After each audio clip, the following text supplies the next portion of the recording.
പോലെ നിന്നിട്ടാണ് ചതിച്ചതേ. നമ്മൾ 20 ലക്ഷം രൂപയാണ് കൊടുത്തത്. അത് ഫിക്സഡ് ഡിപ്പോസിറ്റ് ആയിട്ട് ആക്ച്വലി ഈ മാസം നമുക്ക് കിട്ടേണ്ടതാണ്. ഫാമിലിയിൽ തന്നെ നമ്മൾക്കൊരു 19 ലക്ഷം രൂപയുടെ ഇതുണ്ട് നമുക്ക് ഇന്റർണലി. അതല്ലാതെ നമ്മുടെ ഫ്രണ്ട്സും കാര്യങ്ങളും എല്ലായിട്ട് കുറെ നമുക്ക് അറിയുന്ന തന്നെ 3.5-4 കോടി രൂപയുടെ കാര്യങ്ങളുണ്ട് അവരുടെ അടുത്ത്. ഇപ്പോഴത്തെ സിറ്റുവേഷൻ അനുസരിച്ച് എനിക്ക് മരിക്കാതെ വേറെ നിവൃത്തിയില്ല. ഇതിനൊരു ചെറിയ കുട്ടിയുള്ളത്, വയസ്സായ അച്ഛനും അമ്മയുള്ളത്. ഇതിന്റെ പ്രാരാബ്ദങ്ങൾ ചെറുതല്ല, അറിയോ. Hello and hi everyone, നമസ്കാരം and welcome to reaction by Ranjullikkal. വലിയൊരു സാമ്പത്തിക തട്ടിപ്പിന്റെ വാർത്തയാണ് ഇന്ന് രാവിലെ വരുന്നത്. ഇന്നലെ കർണാടകയിലെ മാധ്യമങ്ങളൊക്കെ ആ വാർത്ത റിപ്പോർട്ട് ചെയ്ത് വരുന്നുണ്ടായിരുന്നു. ഇപ്പോഴാണത് മലയാള മാധ്യമങ്ങളിലേക്ക് എത്തിയിരിക്കുന്നത്. മലയാളികളായ ടോമി വർഗീസ്, ഷൈനി ടോമി ദമ്പതികൾ ഒരു ചിട്ടി ഫണ്ട് നടത്തിയിട്ടുണ്ടായിരുന്നു. ബംഗളൂരുവിലെ രാമമൂർത്തി നഗറിൽ AND ചിട്ടി ഫണ്ട്സ് എന്ന പേരിലാണ് ഇവർ നടത്തിയിരുന്നത്. 10-20 വർഷമായിട്ട് നടത്തി വരുന്ന ചിട്ടി ഫണ്ടാണെന്ന് പറയുന്നു. അവിടെയാണ് ഏകദേശം 100 കോടി രൂപയാണ് ഇപ്പോൾ കണക്കാക്കിയിരിക്കുന്നത്. 250ഓളം ആളുകളുടെ പരാതി വന്നപ്പോഴാണ് 100 കോടി രൂപയുടെ തട്ടിപ്പ് നടന്നായിട്ട് കാണുന്നത്. പക്ഷെ ഇവരുടെ മൊത്തം ഒരു ക്ലയന്റ് ബേസ് എന്ന് പറയുന്നത് 1300 പേരാണ്. അപ്പോൾ ഇതെങ്ങനെ പോയാലും 500 കോടി രൂപയുടെ തട്ടിപ്പെങ്കിലും ഇവിടെ നടന്നിട്ടുണ്ടാവും. നിലവിൽ ഇവർ രണ്ടുപേരും മുങ്ങിയിരിക്കുകയാണ്. 500 കോടി രൂപയുമായിട്ട് മുങ്ങിയെന്നല്ല പറയുന്നത്. പക്ഷെ 500 കോടി രൂപ ഇവിടെ നിക്ഷേപിച്ച ആളുകൾക്ക് ലഭിക്കാനുണ്ട്. ആ പണം കൊടുക്കാതെ ഇവർ മുങ്ങിയിരിക്കുന്നു. മുങ്ങിയ സാഹചര്യം എന്ന് പറയുന്നത് ആലപ്പുഴയിൽ ഇവരുടെ ഒരു ബന്ധുവിന് അസുഖമാണ് എന്ന് പറഞ്ഞിട്ടാണ് മുങ്ങുന്നത്. ഇപ്പൊ 20 ലക്ഷം രൂപ ലഭിക്കാനെന്ന് പറഞ്ഞ വ്യക്തിക്ക് ഈയിടക്കത് ലഭിക്കേണ്ട ആവശ്യമുണ്ടായിരുന്നു. അതേപോലെ തന്നെ മറ്റൊരാൾ പറയുന്നുണ്ട് അവരുടെ ഒരു ആവശ്യത്തിന് വേണ്ടി കുറച്ച് പൈസ വിഡ്രോ ചെയ്യാൻ വേണ്ടി ഇവരെ വിളിച്ചിരുന്നു. അന്നേരം പണമില്ല, കുറച്ച് ദിവസങ്ങൾക്കുള്ള അറേഞ്ച് ചെയ്യാമെന്ന് പറഞ്ഞിരിക്കുകയായിരുന്നു. ഇതിനിടയിലാണ് ആലപ്പുഴയിൽ ഇവരുടെ ബന്ധുവിന് വയ്യ എന്ന് പറഞ്ഞ്, അസുഖമാണ് എന്ന് പറഞ്ഞ് ഇവരവിടെ നിന്ന് മുങ്ങിയത്. നിലവിൽ ഇവരുടെ ഒരു 1.5 കോടി രൂപയോളം വിലയുള്ള ഫ്ലാറ്റ് 60-70 ലക്ഷം രൂപയ്ക്ക് വിറ്റിട്ടാണ് ഇവർ മുങ്ങിയിരിക്കുന്നത്. ഇതാണ് ഇപ്പോൾ നമ്മൾ അറിയുന്ന വാർത്തകർക്കെതിരെ കേസ് എടുത്തിട്ടുണ്ട്. അപ്പോൾ ഇതുമായിട്ട് ബന്ധപ്പെട്ട് ഈ ചിട്ടിയിൽ നിക്ഷേപിച്ച ആളുകൾ അതേപോലെ ഏജന്റുമായിട്ട് സംസാരിക്കുന്ന ചില കാര്യങ്ങളുണ്ട്. അതാണ് റിയാക്ഷനിൽ എടുത്തിരിക്കുന്നത്. ഞാനൊരു ചിട്ടി ചേർന്ന് കഴിഞ്ഞാൽ എൻ്റെ പേര് പറഞ്ഞ് എൻ്റെ സ്നേഹിതന്മാരുടെ അടുത്തെല്ലാം ചെന്ന് അവർ ചിട്ടി കൂടുന്നു. എല്ലാ അസോസിയേഷനുകൾക്കും 2 ലക്ഷം രൂപ 5 ലക്ഷം രൂപ സംഭാവന ചെയ്തിട്ട് അവരോട് ഒരു 1.5 കോടി അവരുടെ ഒരു ടാർഗറ്റ് കൊടുക്കും. ആ 1.5 കോടി ടാർഗറ്റിൽ അസോസിയേഷൻസ് അവരുടെ മെമ്പർമാരെ ചിട്ടിക്കും കാര്യങ്ങൾക്കും ചേർത്തുകൊണ്ടാണ് ഇവർ ഈ പൈസ മുഴുവനും കൂടെ ഇവരെ വിശ്വസിച്ച് ചെയ്തിരിക്കുന്നതാണ്. ഇവര് പള്ളി കാര്യങ്ങളൊക്കെ ആയിട്ട് വളരെ ആത്മാർത്ഥമായിട്ട് ഉണ്ടായിരുന്നതുകൊണ്ടും 25 വർഷമായിട്ട് പഴക്കമുള്ള ചിട്ടി കമ്പനി ആയിരുന്നതുകൊണ്ട് ഇതുവരെ 1 രൂപ പോലും കറപ്ഷൻ ഇല്ലാതിരുന്നതുകൊണ്ടാണ് നമ്മളൊക്കെ പൈസ നിക്ഷേപിച്ചത്. നമ്മൾ 20 ലക്ഷം രൂപയാണ് കൊടുത്തത്. അത് ഫിക്സഡ് ഡിപ്പോസിറ്റ് ആയിട്ട് ആക്ച്വലി ഈ മാസം നമുക്ക് കിട്ടേണ്ടതാണ്.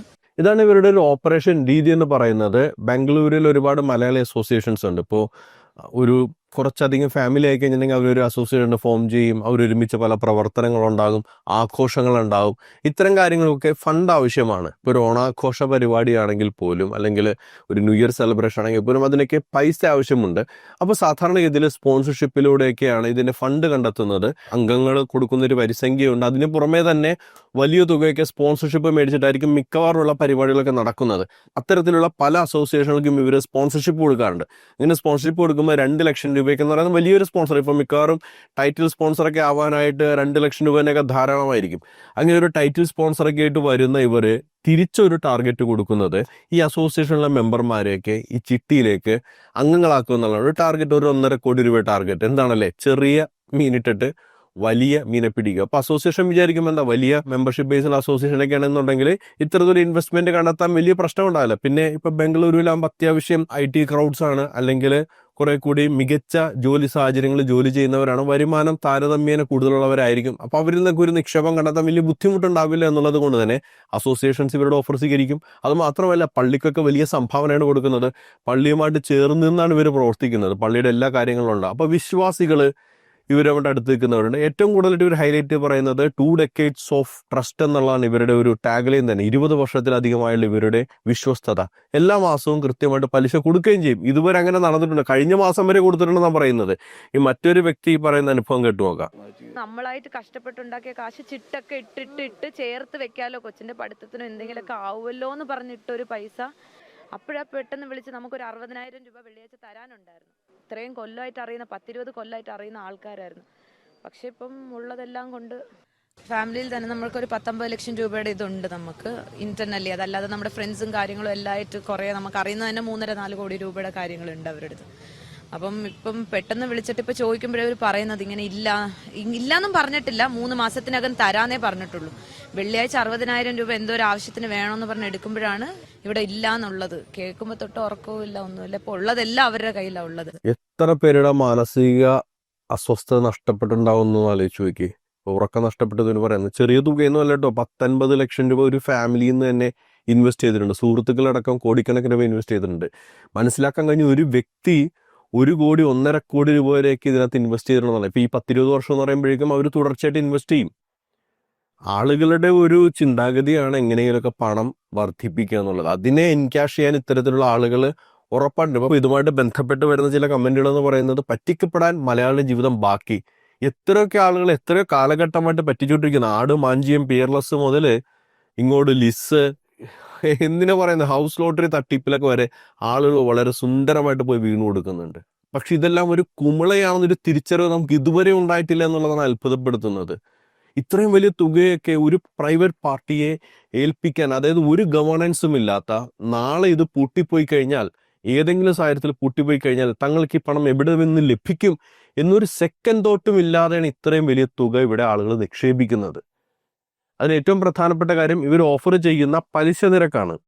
മാസം 2% പലിശ വാഗ്ദാനം ചെയ്താണ് പലരിൽ നിന്നും നിക്ഷേപങ്ങൾ സ്വീകരിച്ചത്.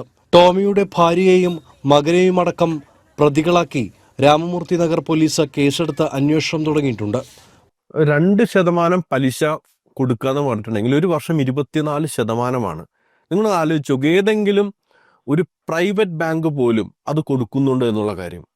പ്രൈവറ്റ് ബാങ്ക് ലോണായിട്ട് ഓഫർ ചെയ്യുന്നതാണ്. ഇപ്പം നിങ്ങൾ ഓൺലൈൻ ആപ്പുകളിൽ നിന്നോ അല്ലെങ്കിൽ പ്രൈവറ്റ് ബാങ്കുകളിൽ നിന്നോ, നാഷണലൈസ് അല്ലാത്ത ബാങ്കുകളിൽ നിന്നോ, അല്ലെങ്കിൽ ഇപ്പം ന്യൂ ജനറേഷൻ ബാങ്കുകളിൽ നിന്നോ ഒക്കെ ലോൺ എടുത്തിട്ട് നിങ്ങൾക്ക് മനസ്സിലാവുന്ന ഒരു കാര്യമാണ്, അവിടെ ഈടാക്കുന്ന പലിശയാണ് 2%. അത് ലോണിന് വേണ്ടി ഈടാക്കുന്ന പലിശയാണ്. ഏറ്റവും ഉയർന്ന പലിശയിലേക്ക് പെടുന്ന ഒന്നാണ് 24% പലിശ എന്ന് പറയുന്നത്. അത് ഒരു ഇൻവെസ്റ്റ്മെന്റിന് തരാൻ തയ്യാറാകുമെന്ന് പറയുമ്പോൾ ഇതെങ്ങനെയാണ് ഒരു ബ്ലൈൻഡായിട്ട് വിശ്വസിക്കുന്നത് എന്നാണ് എനിക്ക് മനസ്സിലാവാത്തത്. ഇതെന്തെങ്കിലും പൊട്ടുമെന്ന് മനസ്സിലാക്കണ്ടേ? നിങ്ങൾ സാധാരണ ചിന്തിക്കേണ്ട ഒരു കാര്യം, ഒരു ബാങ്കിൽ നമ്മൾ ഒരു FD ഇട്ട് കഴിഞ്ഞാൽ എത്രയാണ് പലിശ കിട്ടുക? 7% വരെയൊക്കെ പലിശ കിട്ടുമായിരിക്കും. സേവിങ്സിന് 4%, അതിൽ താഴേക്കാണ് പലിശ. പിന്നെ സീനിയർ സിറ്റിസൺ ആണെങ്കിൽ കുറച്ചൊരു വ്യത്യാസം ഉണ്ടാവും. അതിനപ്പുറത്തേക്കൊന്നും നമ്മൾക്ക് പലിശ ലഭിക്കില്ല. പക്ഷെ അവിടെ നിങ്ങൾ ഒരു ലോണിന് അപ്ലൈ ചെയ്ത് നോക്കൂ, 14% ഒക്കെ ആയിരിക്കും പലിശ. 10 മുതൽ അതിന് മുകളിലേക്ക് 14%, അത് 18%. നിങ്ങളുടെ ക്രെഡിറ്റ് സ്കോറും ക്രെഡിബിലിറ്റി അനുസരിച്ചൊക്കെ അത് മാറിക്കൊണ്ടിരിക്കും. അതായത് നിങ്ങൾ നിക്ഷേപത്തിന് പലിശ ലഭിക്കുന്നതിനേക്കാൾ കൂടുതലാണ് ലോണിന് അവർ ഈടാക്കുന്നത്. എന്തുകൊണ്ടാണ്? അതാണ് ബാങ്കിന്റെ വരുമാനം. നമ്മളുടെ പലരുടെയും തെറ്റിദ്ധാരണ ബാങ്കിന് ലഭിക്കുന്ന നിക്ഷേപമാണ് ബാങ്കിന്റെ അസറ്റ് എന്നാണ്. അല്ല, അതിനെ ബാങ്ക് കാണുന്നത് ലയബിലിറ്റിയാണ്. ഒരു കസ്റ്റമർ 10 ലക്ഷം രൂപ ഒരു ബാങ്കിൽ ഇൻവെസ്റ്റ് ചെയ്ത് കഴിഞ്ഞാൽ അത് തിരിച്ചു കൊടുക്കാനുള്ള പൈസയാണ്. അത് ബാങ്ക് കാണുന്ന ലയബിലിറ്റിയാണ്. ഇവരിതെങ്ങനെയാണ് അസറ്റായിട്ട് കൺവേർട്ട് ചെയ്യുന്നത്? ഈ ബാങ്ക് മറ്റൊരു ബാങ്കിന് പലിശ കൊടുക്കുകയോ വ്യക്തികൾക്ക് പലിശ കൊടുക്കുകയോ അല്ലെങ്കിൽ മറ്റു രീതിയിലുള്ള ഫിനാൻഷ്യൽ പ്രൊഡക്ട്സ് ആയിട്ട് ഇത് മാറ്റുകയോ ചെയ്യുന്നത് വഴി ലഭിക്കുന്ന വരുമാനമാണ് അസറ്റായിട്ട് മാറുന്നത്. അതാണ് ലോൺസ് പോലുള്ള ഫിനാൻഷ്യൽ പ്രൊഡക്ട്സ്. ഈ 24% പലിശ കൊടുക്കും, നിക്ഷേപത്തിന് പലിശ കൊടുക്കും എന്ന് പറയുമ്പോൾ അതിനേക്കാൾ ഉയർന്ന ഫിനാൻഷ്യൽ പ്രൊഡക്ട്സ് പുറത്തിറക്കിയാലേ ഇവർക്ക് വരുമാനം ലഭിക്കുകയുള്ളൂ. ഒരു ചിട്ടി കമ്പനിക്ക് എങ്ങനെയാണ് അത്രയും വലിയ ഫിനാൻഷ്യൽ പ്രൊഡക്ട്സ് ഒക്കെ ഇറങ്ങാൻ പറ്റുന്നത്? അതൊക്കെ നമ്മൾ ചിന്തിക്കണ്ടേ? വേറെ ചിന്തിക്കാവുന്നൊരു കാര്യം, ഇപ്പം ഈ ചിട്ടിയൊക്കെ വിളിക്കുമ്പോഴേക്കും ലേലം വിളിച്ച് ചിട്ടി എടുക്കാറുണ്ട്. അപ്പോൾ ഒരു വലിയ തുകയിലുള്ള വേരിയേഷനൊക്കെ വരും. 1 ലക്ഷം രൂപയുടെ ചിട്ടിയൊക്കെ ചില ആളുകൾ അത് 80,000 രൂപയ്ക്കൊക്കെ വിളിച്ചെടുക്കാറുണ്ട്. അങ്ങനെ വന്നാൽ പോലും ഒരു 20% ഒക്കെയല്ലേ വരുമാനം അതിൽ ലഭിക്കുന്നുള്ളൂ.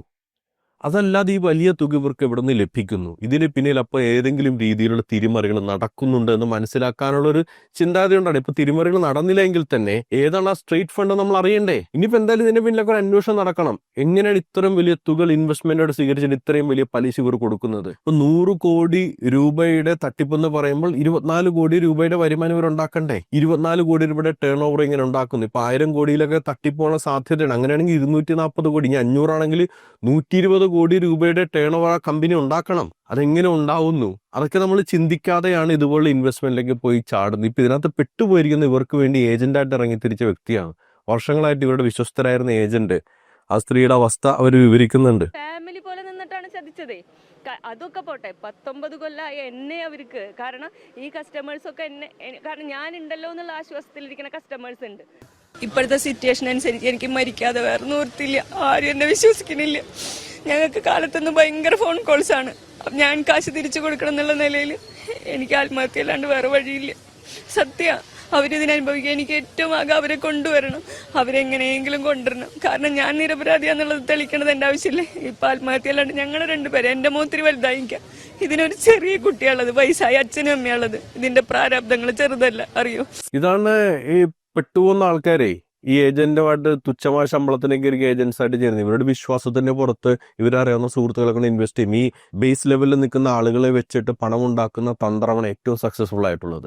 മഹേന്ദ്ര സിംഗ് ധോണി വന്നിട്ട് മഹീന്ദ്ര ഫിനാൻസിൽ ഇൻവെസ്റ്റ് ചെയ്യുമെന്ന് പറഞ്ഞു കഴിഞ്ഞാൽ നമ്മളത് പരസ്യമായിട്ട് കണ്ടു കളഞ്ഞ് വിട്ടുപോകും. അതേസമയം നമ്മുടെ വീടിനടുത്തുള്ള ഒരാൾ ഇങ്ങനെ ഒരു ഇൻവെസ്റ്റ്മെന്റ് ഉണ്ട് കേട്ടോ, നിങ്ങൾക്ക് താല്പര്യമുണ്ടോ, നമ്മൾ അറിയുന്ന ഒരു സുഹൃത്ത്, നമ്മൾ അറിയുന്ന ഒരു വ്യക്തി വന്നിട്ട് പറയണം, അയാൾ ഇതിനകത്തിട്ട് ഇത്ര റിട്ടേൺ കിട്ടുന്നുണ്ടോ എന്ന് പറഞ്ഞു കഴിഞ്ഞാൽ ആണോ എന്നോ ഒന്ന് നോക്കാം എന്നുള്ളൊരു ചിന്താഗതിയിൽ നമ്മുടെ മനസ്സിൽ വരും. ചിലർ ഇൻവെസ്റ്റ് ചെയ്യുകയും ചെയ്യും.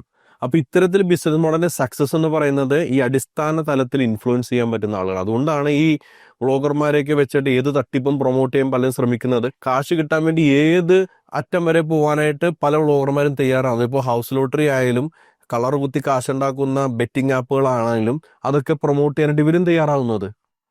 കാശുണ്ടാക്കണമെന്ന് ആഗ്രഹം വന്നു കഴിഞ്ഞാൽ ഇപ്പോൾ ഒരു ഇൻവെസ്റ്റ്മെന്റ് എന്നൊക്കെ പറഞ്ഞു കഴിഞ്ഞാൽ നമ്മൾ റിട്ടേൺസിന് വേണ്ടി ചെയ്യുന്ന കാര്യം തന്നെയാണ്. പക്ഷേ ഇത്രയും വലിയ തുക കിട്ടുമെന്ന് പറഞ്ഞ് ഇറങ്ങിത്തിരിക്കുന്നത് ഒരു തരത്തിൽ ആക്രാന്തമാണ്.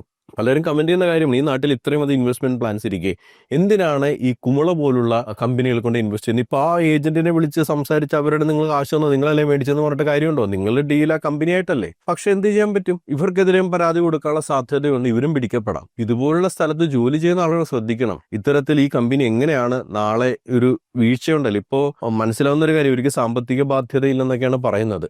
സാമ്പത്തിക ബാധ്യത ഇല്ലാത്ത സാഹചര്യത്തിൽ ഒരു 1.5 കോടി രൂപ വിലയുള്ള ഫ്ലാറ്റ് 68 ലക്ഷം രൂപയ്ക്ക് വിറ്റുപോകേണ്ട കാര്യം എന്താണെന്ന ചോദ്യമുണ്ട്. മാത്രമല്ല ഈ കുറച്ചായിട്ട് ആളുകൾ ചോദിക്കുമ്പോൾ പണം ലഭിക്കാത്ത സാഹചര്യമുണ്ടെന്ന് പറയുന്നുണ്ട്. അപ്പോൾ അവർക്ക് തീർച്ചയായിട്ടും ഒരു സാമ്പത്തിക ബാധ്യത വന്നിട്ടുണ്ട്, അല്ലെങ്കിൽ നേരത്തെ ചെയ്തുകൊണ്ടിരുന്ന എന്തോ കാര്യത്തിൽ ഒരു തിരിമറി സംഭവിച്ചിട്ടുണ്ട്. മാത്രമല്ല ഏജന്റ് പറയുന്നൊരു കാര്യമുണ്ട്, ഇവർ ബിസിനസ് നെറ്റ്വർക്കിന് BNSലൊക്കെ ഇൻവെസ്റ്റ് ചെയ്യാനുള്ള ചില ശ്രമങ്ങൾ നടന്നിട്ടുണ്ട്. ഇനി ആ വഴിക്ക് പണം നഷ്ടപ്പെട്ടിട്ടുണ്ടോ എന്നൊന്നും അറിയില്ല. അങ്ങനെയൊക്കെ പണം നഷ്ടപ്പെട്ടതിൻ്റെ ഭാഗമായിട്ടാണ് ഇവർ മുങ്ങിയിരിക്കുന്നത്. എന്തായാലും ഈ ഇൻവെസ്റ്റ്മെന്റ് ഇറങ്ങിത്തിരിക്കുമ്പോൾ ആൾ ശ്രദ്ധിക്കേണ്ട, ഇതൊക്കെ ഒരു പാഠമായിട്ട് തന്നെ നമ്മൾ എടുക്കണം. ഒരു രീതിയിലും ഗവേണൻസ് ഇല്ലാത്ത, അല്ലെങ്കിൽ നമ്മുടെ നാട്ടിലെ സർക്കാരുകളുടെ നിയന്ത്രണമോ അങ്ങനെ ഒരു ബോഡിയോ ഗവേണൻസ് ബോഡിയോ ഇല്ലാത്ത സ്ഥലത്തെ കൊണ്ട് ഇൻവെസ്റ്റ് ചെയ്യുമ്പോൾ ഒന്ന് ആ ലോങ് ടൈമിലേക്ക് പോകാതിരിക്കുക എന്നുള്ളതാണ്. ഷോർട്ട് ടൈമിലേക്ക് പൈസ കിട്ടിക്കുമ്പോൾ നിർത്തുക. മറ്റൊന്ന്, നിങ്ങൾ ഇത്തരത്തിൽ റിസ്ക് ചെയ്യാൻ ഉദ്ദേശിക്കുന്ന പൈസ നിങ്ങളുടെ സമ്പാദ്യം എല്ലാം ആകാൻ പാടില്ല. ഇതിനകത്ത് പറയുന്നത് ഞങ്ങളുടെ എല്ലാ സമ്പാദ്യം അവർ കൊണ്ടുപോയെന്നാണ് പറയുന്നത്. നമ്മൾ ഇൻവെസ്റ്റ് ചെയ്യുന്ന നമുക്കൊരു പ്ലാൻ വേണം. നമുക്കൊരു 100 രൂപയാണ് ഇൻവെസ്റ്റ് ചെയ്യുന്നതെങ്കിൽ അതിൽ 50 രൂപ വളരെ സേഫ് ആൻഡ് സെക്യൂർ ആയി ഇൻവെസ്റ്റ്മെന്റിൽ ഇടാമ്പോൾ ഫിക്സഡ് ഡെപ്പോസിറ്റ്, നാഷണലൈസ്ഡ് ബാങ്ക് പോലുള്ള സ്ഥലത്തുള്ള ഫിക്സഡ് ഡെപ്പോസിറ്റുകൾ, അല്ലെങ്കിൽ ഗവൺമെന്റ് ബോണ്ടുകൾ, ഗവൺമെന്റ് തന്നെ പുറത്തിറക്കിയ ഇൻവെസ്റ്റ്മെന്റ് പ്ലാൻസ്, അതുപോലുള്ള കാര്യങ്ങളൊക്കെയാണ് ഇൻവെസ്റ്റ് ചെയ്യേണ്ടത്. പിന്നെ ഒരു 50 രൂപ ബാക്കിയുള്ളതിൽ ഒരു 10 രൂപ നിങ്ങളുടെ ദൈനംദിന ആവശ്യങ്ങൾ, പെട്ടെന്നുള്ള എമർജൻസിക്ക് എടുക്കാൻ പറ്റുന്ന രീതിയിലാണ് ഇൻവെസ്റ്റ് ചെയ്യേണ്ടത്. അത് സേവിങ്സ് അക്കൗണ്ട് ആകാം. പെട്ടെന്ന് പ്രോഫിറ്റ് ഒന്നും വരുന്ന ലാർജ് ഗ്യാപ്പ് ആയിട്ടുള്ളത്, വളരെ സ്ലോ ആയിട്ട് ഗ്രോ ചെയ്യുന്ന ചില ഷെയർസ് ഉണ്ട്. അതിൽ എപ്പോഴും നമുക്ക് ഷെയർസ് ആവശ്യം വന്നാൽ നമുക്ക് ആ ഷെയർ വിറ്റിട്ട് കാശ് എടുക്കാൻ പറ്റും, അല്ലെങ്കിൽ കുറച്ച് ഭാഗം മാത്രം വിറ്റിട്ട് കാശ് എടുക്കാൻ പറ്റുന്ന കാര്യങ്ങളൊക്കെ ഉണ്ട്. അതുപോലുള്ള സ്ഥലത്തേക്ക് ഇൻവെസ്റ്റ് ചെയ്യുക. പിന്നെ ഒരു 20% തിരിച്ചിട്ട് ഒരു 20% ലാർജ് ക്യാപ് മാർക്കറ്റുകൾ, മ്യൂച്വൽ ഫണ്ടുകൾ, അതുപോലുള്ള സ്ഥലത്തേക്ക് ഇൻവെസ്റ്റ് ചെയ്യുക. പിന്നെയുള്ള 20% നിങ്ങൾക്ക് റിസ്ക് ചെയ്യാവുന്ന എമൗണ്ട്, നിങ്ങളുടെ നിക്ഷേപത്തിന്റെ 20% മാത്രമേ നിങ്ങൾ റിസ്ക് ചെയ്യാവുന്ന ഫണ്ടുകളിൽ ഇടാൻ പാടുള്ളൂ. ഇതിപ്പോൾ ഇതുപോലെ ചിറ്റ് ഫണ്ടുകളിൽ ഇട്ടാലും, അല്ലെങ്കിൽ സ്മോൾ ക്യാപ്പോ അല്ലെങ്കിൽ മിഡ് ക്യാപ് ഫണ്ട്സുകളിലൊക്കെ ഷെയറുകൾക്ക് ഇൻവെസ്റ്റ് ചെയ്താലും ഏതെങ്കിലും രീതിയിൽ അടിതെറ്റിപ്പോയാൽ നിങ്ങളത് ബാധിക്കില്ല. കാരണം 80% നിക്ഷേപം നിങ്ങളുടെ കയ്യിൽ അവിടെ നിൽക്കും. ഇനിയെങ്കിലും ഈ വലിയ തുകകൾ വരുമാനം കിട്ടുമെന്ന് പറഞ്ഞ ആക്രാന്തത്തോട് ഇതിൻ്റെ പിന്നാലെ ഒന്നും പോവാതിരിക്കുക. എന്തായാലും നിയമത്തിൻ്റെ ഭാഗത്ത് നിന്ന് എന്തൊക്കെ ഉണ്ടാകുന്ന അറിയാം. നമ്മുടെ നാട്ടിൽ സാമ്പത്തിക തട്ടിപ്പുകളൊക്കെ നടക്കുമ്പോൾ സാധാരണഗതിയിൽ അതിന് വലിയ ഹോപ്പ്, വലിയ പ്രതീക്ഷ നമ്മൾക്കില്ല. പൈസ പോയി എന്ന് തന്നെയാണ്. ഈ കേസൊക്കെ വന്ന് ഇവരെ പിടിച്ച് അറസ്റ്റ് ചെയ്ത് വസ്തുക്കളെ കണ്ടുകെട്ടി എന്നിവർക്ക് ഈ കാശ് കിട്ടുമെന്ന് അറിയില്ല. എങ്കിലും കിട്ടട്ടെ എന്ന് നമുക്ക് പ്രത്യാശിക്കാം. അത്രേ ഇപ്പോൾ പറയാൻ കഴിയുള്ളൂ. എന്താണ് ഈ വിഷയത്തിൽ പ്രേക്ഷകർക്ക് പറയാനുള്ളത് കമൻ്റായിട്ട് രേഖപ്പെടുത്തുക. മറ്റൊരു പ്രതികരണം എന്നൊക്കെ വീണ്ടും കണ്ടുമുട്ടാം. അതുവരേക്കും ബൈ ബൈ, ടേക്ക് കെയർ.